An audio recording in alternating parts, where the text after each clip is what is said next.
ഇതൊക്കെ എന്റെ ഫ്രണ്ട്സുകളാണ്, കണ്ണനും അബിയും. അമ്മ അനിയത്തിയൊക്കെ അവിടെ ഇപ്പൊ വരും, പുറത്തു വരിക. അതെ, ഒരു ചെറിയ സർപ്രൈസ് ഉണ്ട്.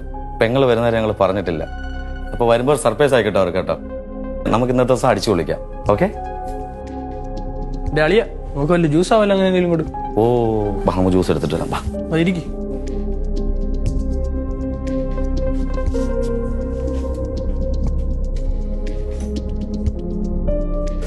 വീടെന്താ ഇങ്ങനെ വൃത്തിയില്ലാതെ കിടക്കുന്നേ?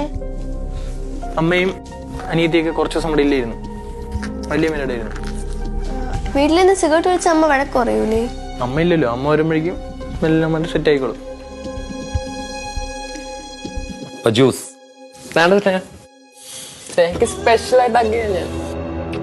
എന്റെ സംസാരത്തിലും ചെറിയ പഞ്ചസാരയുണ്ട്, അതിലും കുറച്ച് പഞ്ചസാര കൂടുതലാട്ടോ. നല്ല ടേസ്റ്റ് ആയിരിക്കും, കുടിച്ചോ. വാഷ്റൂം എവിടെയാ? എന്റെ റൂം അവിടെ ഉണ്ട്. റൂമിലോ? ഹാളിലൊന്നുമില്ല? അതിനെന്താ പേടിക്കുന്നത്? ധൈര്യമായിട്ട് വയ്ക്കും. ഇത് മോൾ എപ്പോഴായാലും പറഞ്ഞ മോളുടെ റൂമല്ലേ അത്. ധൈര്യമായിട്ട് പോയിട്ടോ.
നല്ല അടിപൊളി ജ്യൂസ്, ഒന്നും കൂടെ കിട്ടോ? ഒരു ജ്യൂസ്. അപ്പൊ നമ്മൾ ചില്ലുന്നൊരു ജ്യൂസ് എടുക്കല്ലേ? ജ്യൂസ് എടുത്തിട്ട് നല്ല ജ്യൂസ്.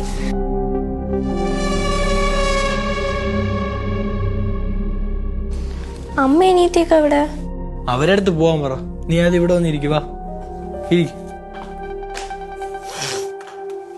നീ എന്താ ചെയ്യുന്നേ? നിനക്ക് വേണോ? എനിക്ക് വേണ്ട. വലിച്ചു നോക്ക്. വേണ്ട. എനിക്കിത് ഇഷ്ടമല്ല, എനിക്ക് വേണ്ട. എനിക്ക് വേണ്ട. ഇത് നോക്കടി. എനിക്ക് വേണ്ട. ഇത് ജസ്റ്റ് ഒന്ന് നോക്കി നോക്ക്. ഇഷ്ടല്ല, വേണ്ട. എന്റെ കാര്യം എന്തോ, ജസ്റ്റ് നോക്ക്. എനിക്ക് വേണ്ട. വേണ്ടെങ്കിൽ മോള് ജ്യൂസ് കുടിക്കും. കുറച്ചൊന്ന് വൈബാവട്ടെ, ചില്ലാവട്ടെ കേട്ടോ. ജ്യൂസ് കുടിക്കുമ്പോൾ കേട്ടോ.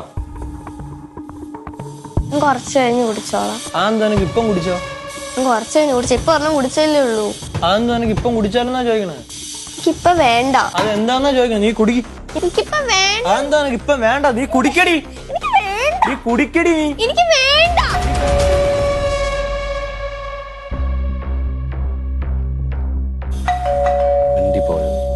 സൗണ്ട് വെളിയിൽ കേൾക്കാൻ പാടില്ല. കൊന്നുകളെ കേട്ടല്ലോ. ഡോർ പറയണം.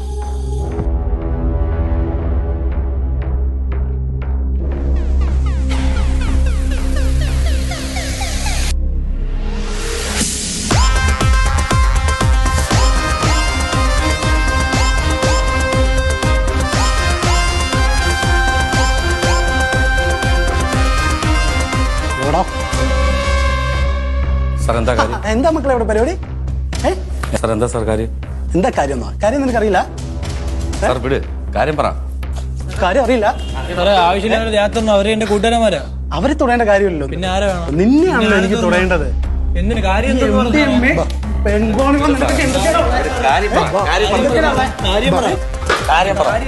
മോളെ അച്ഛൻ വെളിയിലുണ്ട്. കാര്യം പറയുന്നത് കാര്യമൊക്കെ നമുക്ക് പറയാം. മോനെ കാര്യമൊക്കെ പറഞ്ഞിടാ. വാടാ നീ എന്റെ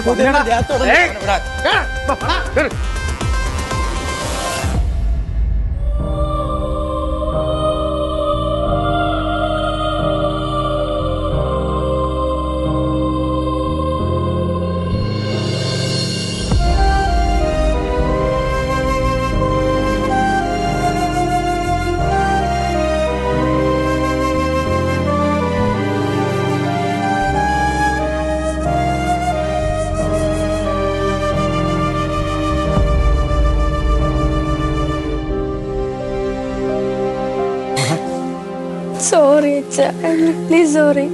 ഞാൻ ഇനി ഒരിക്കലും ഇങ്ങനെ ചതിക്കുള്ളിൽ ചെന്ന് വീഴത്തില്ല. അച്ഛനോട് ഇനി ഒരിക്കലും കള്ളവും പറയില്ല. മോളെ കരയല്ലേ? അച്ഛൻ മോളെ വഴക്കൊന്നും പറഞ്ഞില്ലല്ലോ. മോൾക്ക് ഒരാപത്തും സംഭവിച്ചില്ലല്ലോ. അച്ഛൻ എന്നോട് ദേഷ്യമുണ്ടോ? എന്തിനടാ? അച്ഛന് മോളെ കുറിച്ച് ഓർത്ത് അഭിമാനം തോന്നുന്നു ഇപ്പൊ. അവക്കൊരു കാര്യം അറിയാമോ? ഈ പെൺകുട്ടികളെല്ലാം ചതിക്കപ്പെടുന്നത് അത് അവരുടെ തെറ്റുകൊണ്ടല്ല. ഇനിയും ആളുകൾ അവരെ ചതിക്കാൻ വേണ്ടി വരും. പക്ഷെ അപ്പോഴൊക്കെ നിങ്ങൾ ചെയ്യേണ്ട ഒരു കാര്യമുണ്ട്. താൻ ചതിക്കപ്പെടുകയാണെന്ന് തിരിച്ചറിയണം, അത് മനസ്സിലാക്കണം. അത് നിങ്ങൾക്ക് വേണം. സ്നേഹം കൂടിയിട്ട് അവർ പറയുന്ന കാര്യങ്ങളെല്ലാം അതുപോലെ വിശ്വസിക്കരുത്.